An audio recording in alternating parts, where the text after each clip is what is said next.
Здравейте на всички! В този клип пак ще ви показвам упражненията като тренирам. Естествено с новата поза с Леони Крона Бро Старс.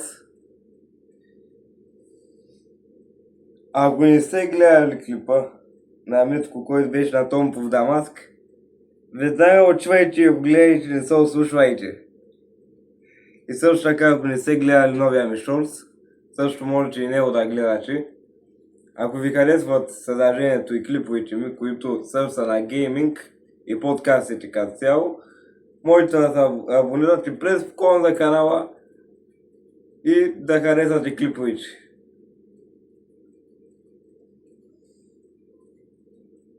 Като цяло ще има и нов клип на Майнкрафт, който може би ще е или тази вечер, или утре. Има и нови работи, които съм ви подготвил, които ще ви направят впечатление. И също така бях видял един коментар на един от клиповете ми. Пишеше: Здравко, Друмев Мрумев, не може да стигне. Как да ма стигне? Отде да ма стигне? То никой не може да стигне мене. Ама знаете ли кой е реално най-доброто макаш? Ама най-доброто макаш. Аз док съм на първо място, как се е на второ място? Или обратното? Не. Аз док съм на първо място, Митко на второ, как са на трето. Те е по-подредено. И е по-точно разпределено. Нека да почваме с упражненията. И като цяло, вижте резултата от тези упражнения. Ох, малей, твърдо, бетон, твърдо. Коня да е твърдо, гледай коста.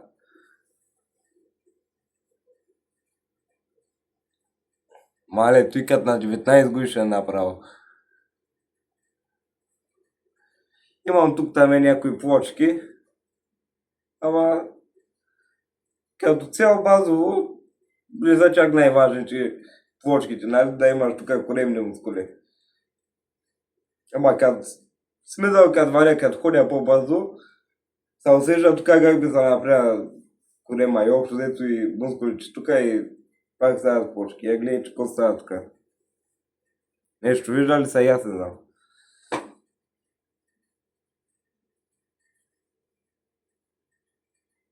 Може би тук там има. И като ходя, нали, по-бързо и тук се усеща как се напрягат. И прасите и те малко се усещат как се напрягат, ама главно бягам повече отколкото ходя. А пак най-много карам колелото. И накрая защо нямаш развити прасите? Защото не ходя много. Защото не се занимавам с какви с елементарни работи. Занимавам се с каране на колелото, въртене на гуми, дрифтови, такви с работи.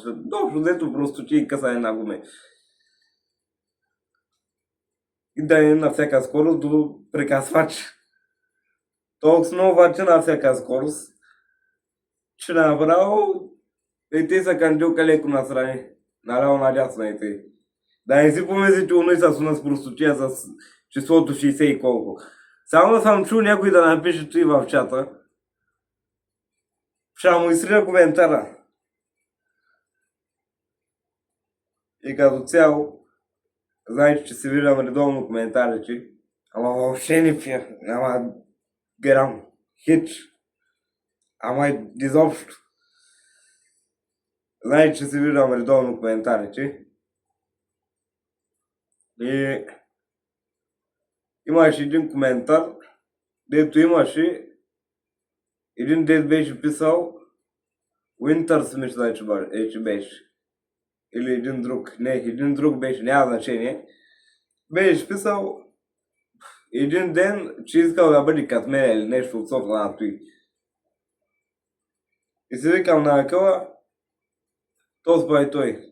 Isca već kad mene da vidjam. Kad iska da boli kad mene da jade samo pušeno samo mi zeta da jade je gotovo.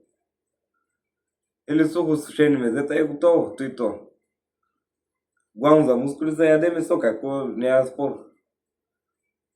Savači, domaći krasa i sa takve zdravoči. Нали, šopski savači, može. Може всякакви салати, нали, ама главно трябва да има мезе. И ракийка от време на време.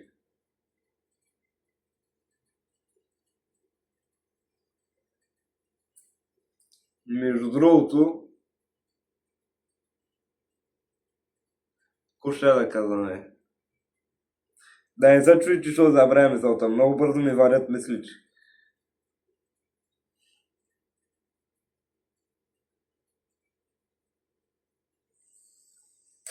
Сечих се. Така. Няма да изрязвам скучните моменти, като той, например. Ама просто, че ми трябва малко време, за да се обработя мислите, защото моите мисли са 5 работи наведнъж, избирам си кое да кажа и в същото време забравям кое ще да кажа, защото просто много бързо варят и ти си кажеш направо. Значи, той е базик. Една дърта бабичка срещнала нейната приятелка, която тя също била една стара баба. Видели са и там на пазара посред улицата, де продавали там на плочи зеленчука. И едната баба казала на другата: я гледай, какви малки домаченца. По-рано, такви с големи домачи имаш, ма. По-рано, такви с красавици имаш, ма. Такви с, ма. После, kad видяла и те, докато гледала, нали, стандартните домаченца и красавички в нещото време, и докато се сетила за той, казала той на другата баба, пак ги погледнала те, видяла, че са малки и казала отново: и сега, такви с домаченца, такви с красавички. И накрая другата баба не дочула, била по-глухата и казала: че какво стана с този човек, ма? Умря ли, ма? Къде отиде? И след той един дядка там, не, там среща, нали, от другата улица. Там пресичал по пешеходната, идва тук към тротуара, защото той напорти зеленчука да купува праскови и кайси. Са провикнала и те отдалече: че не се учай, бе, може характера да му е добър. Може характера да му е добър на човека, бе, кой да знае. Общо дето такива спрости. Така. Значи, ще има и още клипове за Смичо на Дорс, така че не ги изпускайте. Сега малко да потренираме. Гледайте какъв хубав стол. Гледайте просто, гледайте. Направо да ми завиждате. И засмъква и се вдига. И сега ще го вдигна. Видяхте ли?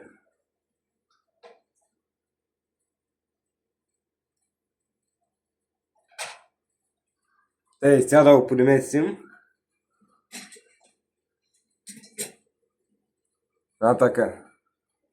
Сега ви пускам да слушате музика и ще гледате как се правят упражнения от най-доброто макаши.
It's so fine.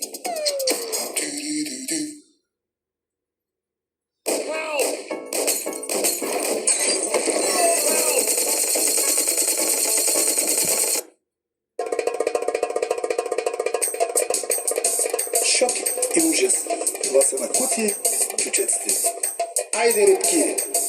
Всички рибки на танцинка!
Сега ще направим лицеви.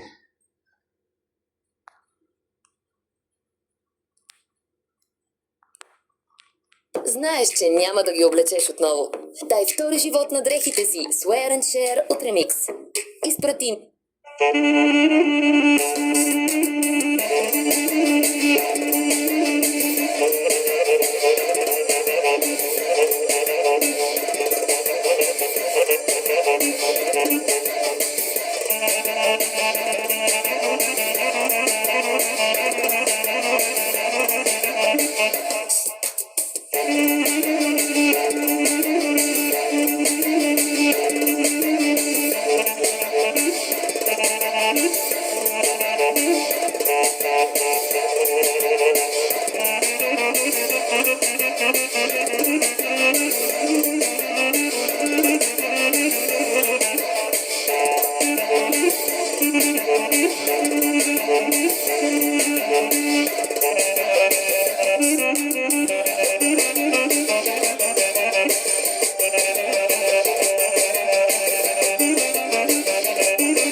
Ау!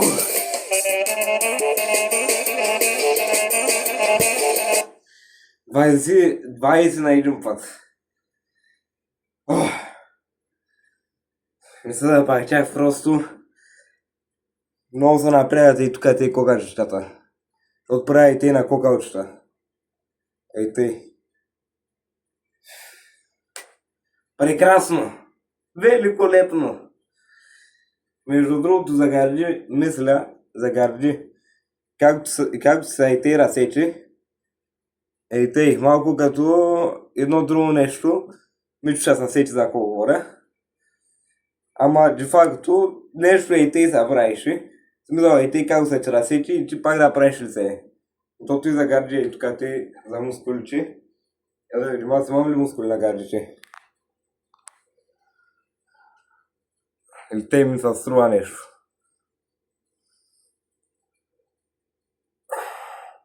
Ще има, бе.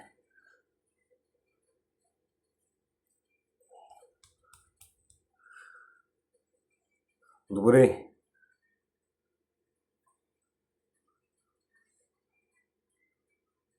Я да видим на гърба има ли.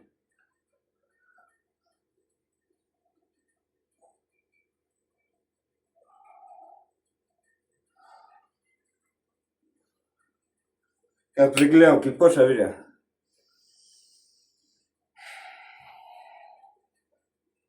Сега да направим упражнението за крака.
Така. Направихме упражненията.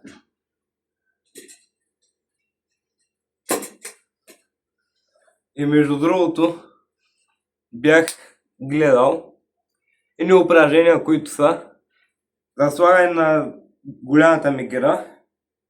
Ей, тук те на крака. Добре, и ти като я сложиш с голямата гера на крака, че ей, тук те на леглото, като седнеш, и тъй като правиш просто да вдигаш, нали, с целия крак да сваляш, да вдигаш, да сваляш. Ти по този начин може да ще щупиш крака, човек. Кой го измислил той? По този начин може да си щупиш крака. Значи и тук те идете горната коса, мене той не ми позволява и тук те да се я слагам. Защото просто много ми се притиска надолу. Защото и тук те са ми кокаличи. Той е най-голямата простотия на света. Ти как ще вдигаш толкова килограми на крака си, то на ходилото? Той няма никаква логика. И той било за прасец. Той все едно, да ще го кажа едно BMW и Мерцедес. И трябва да вземеш Мерцедеса. Ти лут ли си, бе? Същата простотия е. Като цяло, от мен да понече. Най-добрата кола в света е Peugeot. Особено по-старите модели, които са 406 комби. 406 дали ще е дизел или бензин. Важното е да е 406, защото е качествен двигателя. И като цяло, най-якото макаши, което пак е Peugeot, той е модел 505 или 504, които са от 75-та година. 1975-та. 1975. Защото са за спреден двигател с задно предаване. А пак защо са ги направили сега с предно предаване? Защото, като има карданен тунел, той минава буквално как са и тези седалките, и задните седалки и тъй, то минава по средата на тях. Той е карданният тунел. И просто да има много място и заради това са го направили тъй, за да е по-удобно и за да е по-луксозно. Заради това сега да са с предно предаване. Иначе по-старите са с карданен тунел и общо взето са като BMW-тата. Смисъл, че не чак като BMW-тата, защото са много по-добре от BMW. Смисъл, че нали пак са с преден двигател, са задно предаване. Той ми е мисълта. А пак BMW копират от всичко. Като цяло Мерцедес пак най-много. Мерцедес най-много. Той, между другото, той пак е смотано, защото копират, а пак още по-смотаното е, че Audi копират от Porsche. Буквално. Audi копират от Porsche, а пак Мерцедес копира от всичко. И като цяло, най-якото макаши е Peugeot. Набийте си го в главата. Няма Мерцедес, няма BMW, няма Audi. Няма Golf единичка, няма Golf двойка. Всички немски простоти са пълен скрап. BMW-тата горят масово. Дръсваме ги с Peugeot и Толкс. Айде пътеки, че и те са. Защото Peugeot и 2.1 TD. Дизел 2.1 и плюс той двигател е от бус. И не карам толкова много, най-много с 80 км и заради това ги дире всичките. Направо личи. И като цяло това ще от клипа. Ако ви харесва клипа, абонирайте се за канала, харесвайте клипа. И общо дето, ако ви харесват като цяло и другите клипове, искате още и да продължавам в същия дух. И като цяло да не виждате в същия дух, абонирайте се за канала, пуснете си камбанката и забавляйте се. Също така бъдете здрави и не се вкарвайте в драми простоти. Който се дава драмите, той си живее в неговия филм. И като цяло не трябва да ви засягат някакви простоти, не трябва да ви засягат простоти. Просто не се занимайте с това, когато някой ви дразни или каквото и да е, просто го игнорирайте и толкова. Или му бийте два токата и те, готово. Айде, чао от мен и бъдете живи и здрави. До следващия епизод.